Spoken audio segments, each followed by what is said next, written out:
Hello, dear students, and welcome to Park Chemist. Our topic is empirical formula.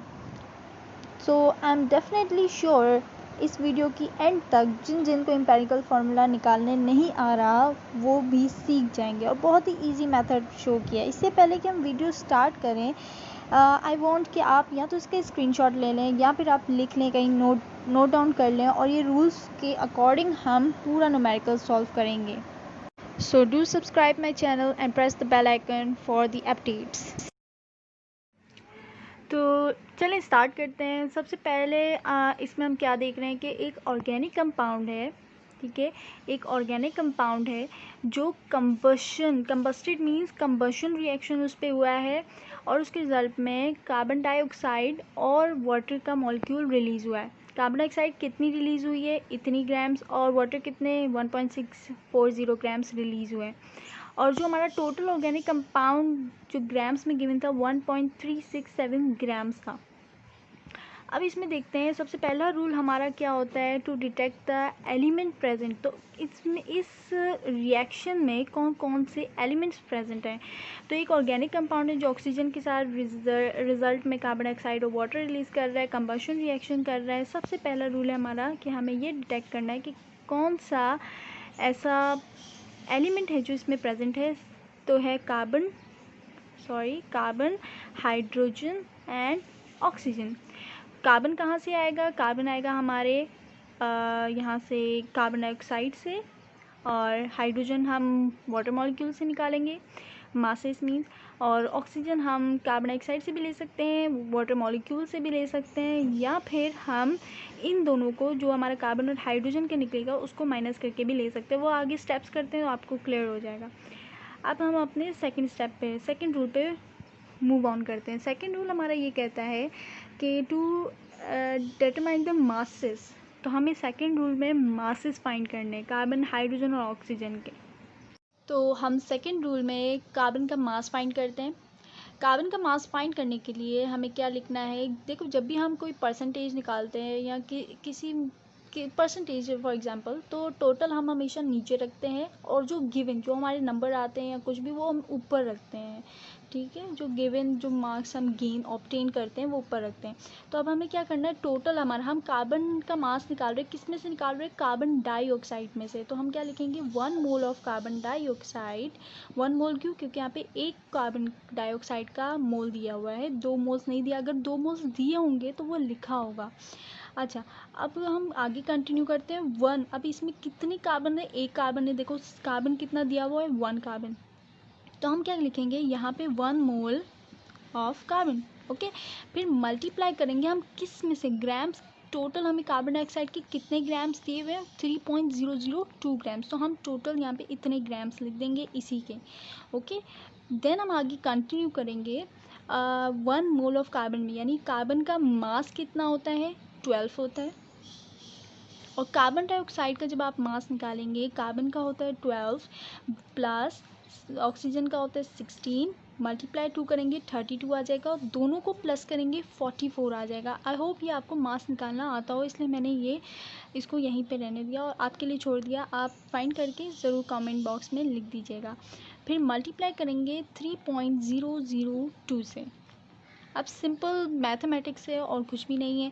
12 और 44 को आप divide करेंगे, multiply करेंगे 3.002 से, और आपका आंसर आ जाएगा 0.819 ग्राम्स। और ये ग्राम्स किसके होंगे, कार्बन के ग्राम्स होंगे, ओके। अब हम कंटिन्यू करते हैं, हाइड्रोजन के मास पे जाते हैं। अब हाइड्रोजन का मास कैसे निकालेंगे, तो हाइड्रोजन का मास हम निकाल रहे हैं एक वाटर के मॉलिक्यूल से। तो 1 mole of 1 mole of water molecule, और हाइड्रोजन कितने यहाँ पर, 2 हाइड्रोजन्स हैं, इसलिए हम यहाँ पे लिखेंगे 2 moles of hydrogen, okay. Multiply करेंगे कितने वाटर के मॉलिक्यूल है, 1.640, तो हम मल्टीप्लाई करेंगे 1.640 से, ठीक है। और हाइड्रोजन का मास कितना होता है, 1, तो यहाँ पे 2 मोल्स है, सो मीन्स यहाँ पे 2 आ जाएगा। और वाटर का मॉलिक्यूल का मास कितना होता है, ऑक्सीजन का 16, हाइड्रोजन का 1, यहाँ पे 2 है, इसलिए 16 + 2 18। ओके, मल्टीप्लाई करेंगे 1.640 से, और आप सिंपल वही डिवाइड करके मल्टीप्लाई करेंगे तो आपका आंसर आएगा 0.18 ग्राम, जो कि हाइड्रोजन के निकल आएंगे। ओके, तो ऑक्सीजन के मैंने फाइंड नहीं किए। अब वो क्यों फाइंड नहीं किए वो आगे चल के आपको पता चलेगा। परसेंटेज के जब हम निकालेंगे वैसे आप फाइंड कर सकते हैं, कोई इशू नहीं है, आप शुरू में ही फाइंड कर लें। आप कार्बन डाइऑक्साइड से भी फाइंड कर सकते हैं, आप वाटर मॉलिक्यूल से भी फाइंड कर सकते हैं, तो वो आप फाइंड कर सकते हैं। लेकिन नहीं फाइंड करने का रीज़न है थोड़ा सा क्विकली हम आगे वाले स्टेप्स में ऑक्सीजन खुद निकाल लेंगे। अब वो कैसे निकालेंगे, अब हम रूल नंबर 3 पे मूव ऑन कर रहे हैं, राइट। तो रूल नंबर 3 हमें क्या कहता है कि हमें अभी परसेंटेज फाइंड करनी है। परसेंटेज फाइंड करने के लिए मैंने आपको पहले भी कहा, जो भी टोटल होता है वो नीचे होता है, और जो गिवन या ऑब्टेन मार्क्स होते हैं वो आपके ऊपर लिखे जाते हैं। तो कार्बन का परसेंटेज फाइंड करने के लिए हमें क्या करना है, क्योंकि हमारे पास टोटल कितनी थी अगर आपको याद हो तो प्रॉब्लम की फर्स्ट में, बिल्कुल फर्स्ट में लिखा हुआ था टोटल 1.367, जो कि हमें ऑर्गेनिक कंपाउंड इतना टोटल ग्राम्स दिए हुए थे। हमने क्या करना है, ऑब्टेन हमारा क्या है, यानी कार्बन का मास हमारा क्या निकला है, आप पीछे देखें तो 0.819, जो कि अभी अभी हमने निकाला है कि 0.819 कार्बन का मास निकला है। तो ये ऑब्टेन हो गया और ये टोटल हो गया, और परसेंटेज निकालने के लिए मल्टीप्लाइड बाय 100 करते हैं। तो जब आप इसको डिवाइड करेंगे, मल्टीप्लाई 100 करेंगे, तो आपका आंसर आ जाएगा 59.9%। तो ये हमारी कार्बन की परसेंटेज है, राइट। अब हम निकालते हैं हाइड्रोजन की परसेंटेज, वो भी सिंपली इसी मेथड से निकलेगी, बहुत ही इजी है। टोटल हमने वही रखना है, और जो हमारे ऑब्टेन है, ऑब्टेन क्या आया हमारे पास, हाइड्रोजन का पीछे आप देखेंगे 0.18 आया था, वही सिंपली मल्टीप्लाइड बाय 100 करेंगे, इजिकल्स 2 करेंगे, इन दोनों को आप डिवाइड करेंगे, मल्टीप्लाई 100 करेंगे, तो आपका आंसर 13.16% आ जाएगा, राइट। तो अब हम ऑक्सीजन का फाइंड करते हैं। अब आप कहेंगे कि भाई हमने तो कोई ग्राम्स नहीं निकाले, तो ऑक्सीजन का कैसे फाइंड करें। तो ऑक्सीजन का ऐसे फाइंड करते हैं, देखो एक कोई भी फॉर एग्जांपल ये एक पूरा ऑर्गेनिक मॉलिक्यूल था, जिसमें एक कार्बन था, एक हाइड्रोजन था और एक ऑक्सीजन था, राइट। और ये पूरा मॉलिक्यूल है 100%, और 100% कैसे बनता है, इन तीनों से बनता है। इसका हमने निकाल लिया 59 समथिंग, और इसका हमने निकाल लिया 13 समथिंग, ठीक है। तो ऑब्वियसली आप इन दोनों को प्लस करेंगे, 59 13 को प्लस करेंगे और 100 से माइनस करेंगे, तो आपका ये भी निकल आएगा, सिंपल। तो इसलिए हमने निकाला ही नहीं शुरू में। तो अब यहाँ पे हम ऑक्सीजन का भी मास फाइंड करते हैं, इसको मैं रिमूव कर दूँ। तो अब हम ऑक्सीजन का ऑक्सीजन की परसेंटेज फाइंड करते हैं। तो हमने क्या करना है, 100 माइनस 59.9 प्लस 13.16, राइट।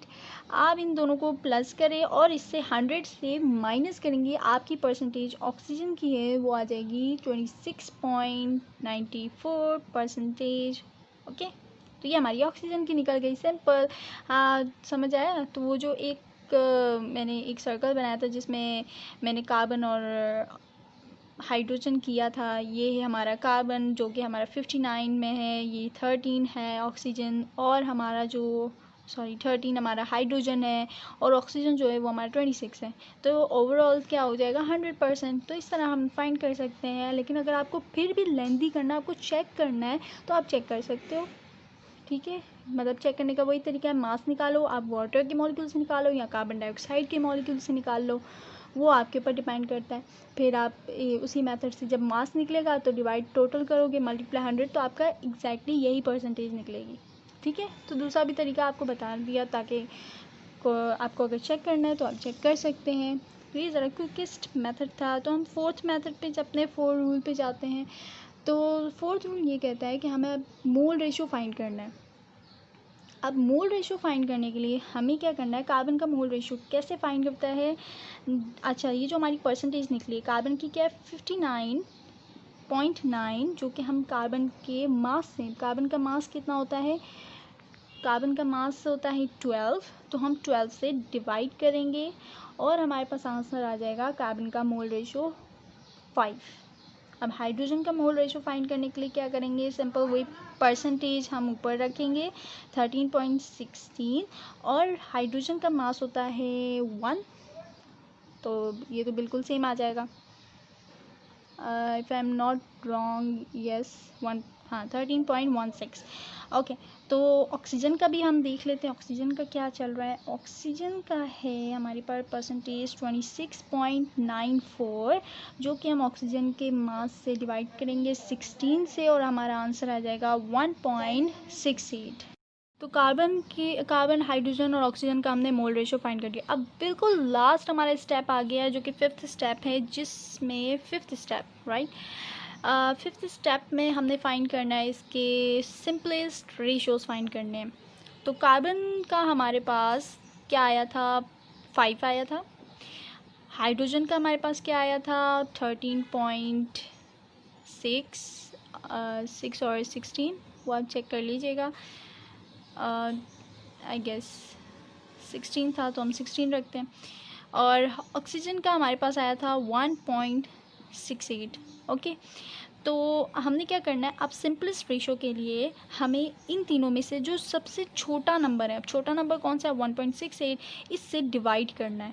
तो 1.68 से डिवाइड कर दिया, इसको भी 1.68 से डिवाइड कर दिया, इसको भी 1.68 से डिवाइड कर दिया। ठीक है, तो इसका आंसर आ जाएगा 3। आप इसे कैलकुलेटर में डिवाइड कर लीजिएगा और आपका आंसर है इसका 8 आ जाएगा और इसका आ जाएगा 1। तो क्या आ गया हमारे पास, carbon is 3. I'm writing the empirical formula. Okay, empirical formula. Carbon हमारे पास 3 आ गया, हाइड्रोजन हमारे पास 8 आ गया और ऑक्सीजन हमारे पास 1 आ गया, राइट। तो ये आपका एम्पेरिकल फार्मूला था। It's so simple. मैं नीचे डिस्क्रिप्शन बॉक्स में एक और क्वेश्चन लिख दूँगी, आई होप कि वो आपसे सॉल्व हो जाएगा। तो do see that and try to solve those questions.